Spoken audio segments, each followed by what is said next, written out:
It was like night and day. Before the assault, she was always bright, always happy, always smiling. There's a story behind every life and every death. Kassidi Coyle's is a devastating one, and her mother refuses to bury it. After the rape, it was like a totally different person. You could see it wash over her face, that black cloud, and she'd go pale. And then she'd go to her room and she'd stay there for hours and hours, just sleeping on her back with a blanket over her head. And this one of her laughing, it's my favorite. I like to look at it when I think about how sad she was. The darkness would smother Judy Coyle's youngest daughter. The 20-year-old was asleep at a house party in 2016 when she was raped. And she was so guilt-ridden that it just completely destroyed her. 4 months later, she killed herself. It was her third attempt after the assault. Did she talk to you about how she was feeling, what she was thinking? Mm-hmm. She did little bits of information, not too much. What would she say? Just that she felt so dirty and that nobody would ever want her now, because she was a virgin and nobody would ever want her after this.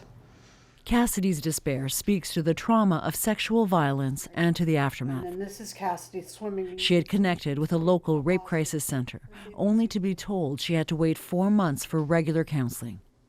Judy called to be sure. That's what they told me. That they just don't have the resources to act as quickly or... Did she talk about wanting help like that kind of help? Yeah, she did. What did she think about the fact that she had to wait that long? Just that nobody cared. Any case that results in the results that happen with Judy Coyle's daughter is absolutely tragic. This was a direct result of the perpetrator that committed that crime against her, and to hear that the impact of that was a wait list is frustrating. Haley McDonald is the director of the Athena Sexual Assault Counseling and Advocacy Center. This is where Kassidi would have come to for counseling. She killed herself a few weeks before her first session. What does it say to you when that's the result? That's where her story ended. Yeah. While she was waiting. Yeah. And while she was waiting for what she knew to be at least 4 months for some counseling support. Yeah. It says to me that we still need to do more. It says to me that the Me Too era and, hashtag Me Too is step one, or, step probably 1,000 in this journey where we need to keep the conversation going. We need to, whatever barriers that were in place for Kassidi not to have service need to be addressed. Hi, Linda. Hi, I'm Cassie. Welcome. Nice to meet you. Nice to meet you. Come on in.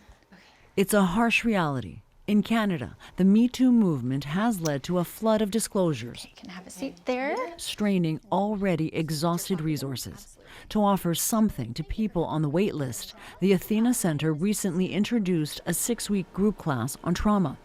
It's a stopgap measure. We need societal outrage about violence against women because, yes, Me Too has certainly changed the conversation. We're still limited. When society begins to say sexual violence is not acceptable and we are going to make every step we can, not just our agency, but everybody, to make sure women have access to specialized support services for sexual violence, then we will start to see a change and we will see a difference.